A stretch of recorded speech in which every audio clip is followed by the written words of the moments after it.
დანაშაულის პრევენციის ცენტრის ბენეფიციარები ახალგაზრდულ კვირეულში ჩაერთვნენ. ბავშვთა და ახალგაზრდობის ეროვნულ ცენტრში მიმდინარე კვირეულის ფარგლებში 13-14 წლის ასაკის მოზარდები ცენტრის ბაზაზე სხვადასხვა სახის გასართობ შემეცნებით ღონისძიებებში მონაწილეობენ. აქტივობებში თანატოლებთან ერთად დანაშაულის პრევენციის ცენტრის 20 ბენეფიციარია ჩართული.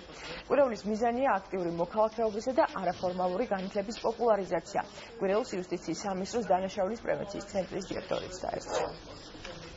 ბავშვთა და ახალგაზრდობის ეროვნულ ცენტრის ახალგაზრდულ კვირეულში იუსტიციის სამინისტროს დანაშაულის პრევენციის ცენტრის 20 ბენეფიციარი ჩაერთო. მადლობა მინდა უთხრა ბავშვთა და ახალგაზრდობის ეროვნულ ცენტრის ამ პროგრამისთვის, რომელიც დატვირთულია შემოსნით გასართობი ღონისძიებებით, რომელიც არაფორმალურ განათლებაზე, სოციალური და პიროვნული უნარების ამაღლებაზეა მიმართული. მოხარულები ვართ, რომ ამ პროექტში ჩართული არის დანაშაულის პრევენციის ცენტრი. ჩვენი მიზანია, რომ ბავშვებმა აქტიურად ერთმანეთთან ურთიერთობა დაამყაროს, ბევრი რამე მისწავლოს იმის შესახებ, თუ არ არის სამოქალაქო აქტივობა, მათი მოქალაქეობრივი ვალდებულება და ინტეგრირებულად იყვნენ საზოგადოებაში.